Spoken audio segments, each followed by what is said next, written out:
was praying to God that I was pregnant when he got murdered. I thought of that once. Erika Kirk is pregnant! So I've been seeing videos saying that Erika Kirk is 8 weeks pregnant and that, you know, there's no way Charlie Kirk would have been the father and it's J.D. Vance or whatever.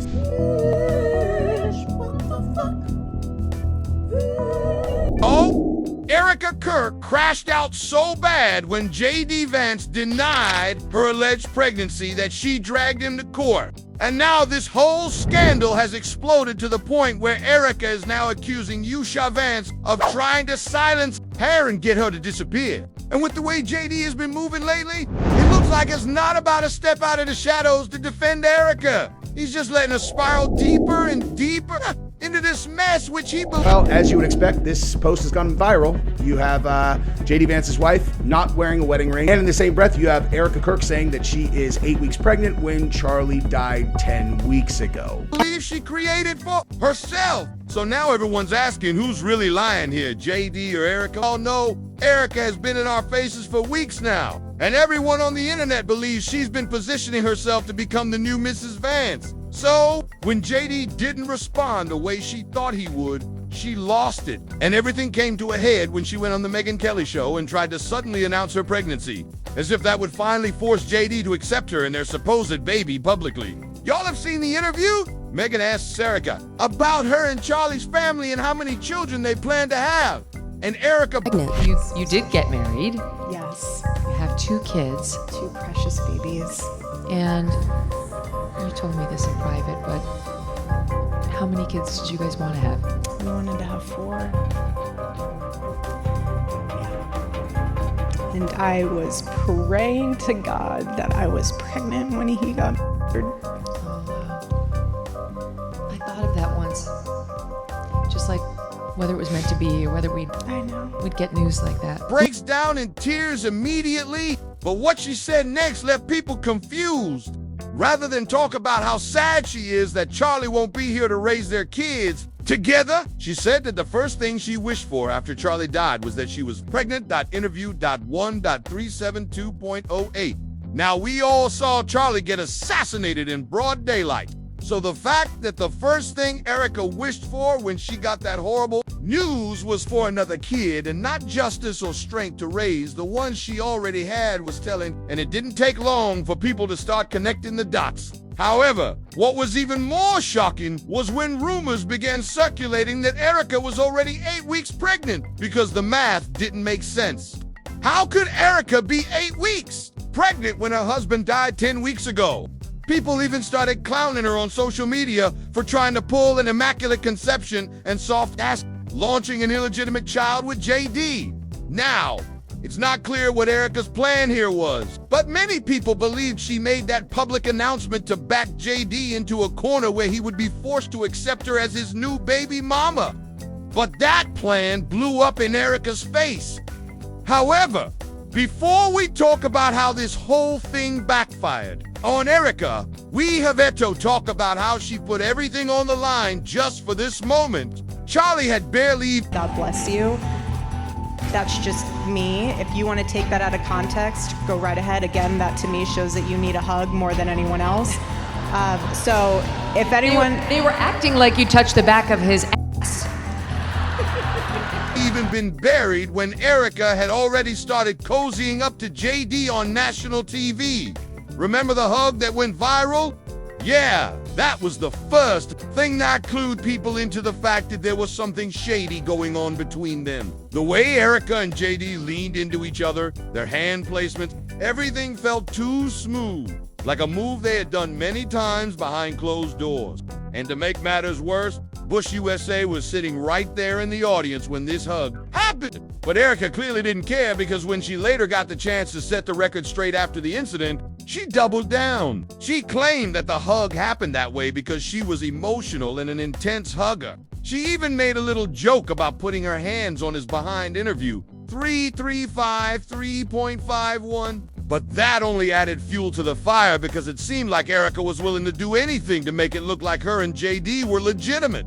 As if that wasn't bad enough, Erika made sure she inserted herself in every conversation surrounding JD from that point. In fact, she made sure her first task as the CEO of Turning Point USA was to announce that she and her organization would lead the fight for JD's 2028 presidential run. And so, after going so hard, literally putting her career on the line and becoming the butt of internet jokes for weeks, she at least expected JD to show that he was on her side, and when he Christian wife he deserved. As I've told her and I've said publicly, and I'll say now in front of 10,000 of my closest friends, do I hope eventually that she is somehow moved by the same thing that I was moved in by church?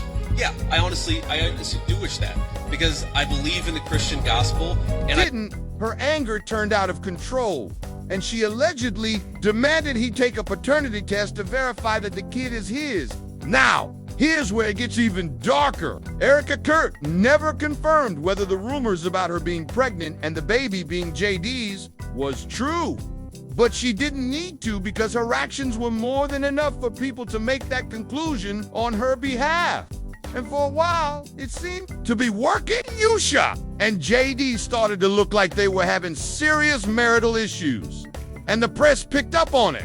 They noticed that whenever they were spotted outside together or at official events, there was never any warmth between them. Usha would always look straight ahead and keep her hands in her lap, and JD would always scoot as far away from her as possible. There was even this one viral photo of Usha holding a drink and looking like she'd rather be anywhere but around JD. And that's not something that happened just because of political pressure. It got even worse when JD stood in front of thousands of people and said that he wished Usha would give up everything she knows to become the good Christian wife he deserved. Interview 5.25.38. And let's be real, the image JD was looking for. Erika fits it to a T. So for a minute, she believed that her plan to win JD over had worked. However, rumors then started circulating that JD would never be able to leave his wife, as that would quite literally eliminate any chance he had of winning the next election. Think about it. JD's entire campaign was built on him being a family man who wants to make America right again. And the fact that Usha was Indian gave him a few extra points. So, despite how strongly against immigration and immigrants the Trump administration has gotten, JD divorcing his wife to be with a widow whose husband was assassinated is not something his image can recover from. And deep down, Erika probably knew this too, which is why she tried so hard to convince him to stay with her. It's also why she's so upset now that her paternity test plan didn't work out. Sources close to her have reported her feeling super depressed and weeping extra hard, even more than she did when she heard about Charlie's death. And as sad as that is, it's nothing compared to what has been going on in the Vance household since all of this started. So, while JD Vance is dodging questions about his relationship with Erika Kirk, the person who's actually getting the dirt in all this is his wife, Usha. Usha has had to endure all sorts of disrespect since these rumors of JD and Erika started. From right-wing influencers calling her racial slurs to her own people clowning her for staying with a man who disrespects her so much. And according to sources, Usha is fed up with going through all that so that she can call herself the second lady. She even allegedly gave JD an ultimatum. Leave and be with Erika, or shut down the rumors for good and make it clear you choose your family. And just so JD knows how serious she is, she completely stopped wearing her wedding ring. The first time Usha was spotted without her wedding ring. A publicist for the family explained it as a simple mistake. Something that happened because she washes so many dishes and bathes her kids so frequently. However, she was spotted again not wearing her wedding ring when she attended a care package event at Joint Base Andrews in Maryland with Melania and Trump. And this time, no publicist could explain it away as just a mommy duties mistake. Message was clear. JD either had to fix up or she would ditch him. Now, here's where everything flips for Erika. Remember that rumor about Usha apparently threatening her? Well, insiders are now saying that it never happened. Usha never threatened to silence Erika, nor did she ever try to get her taken out. If anything, it looks like the rumor was just one last Hail Mary to make Usha look like the villain and force JD to take the paternity test. That Erika would even go that low. It's not all that strange, because now people are saying it's totally on brand for a Heron with the way she's been moving. It might be just a matter of time before she tries something even more drastic. So now Erika's standing on this island she built by herself. No confirmation, no paternity test, no threat that ever came from Usha. Just a mess. She can't walk back, and a man who won't step out for her no matter how loud she gets. And the wild part, JD still hasn't said a word. And Usha isn't blinking either. Erika is the only one still spiraling like something's about to snap. And that's not all that surprising, because if she lied about being threatened, then there's no telling how many other things she made up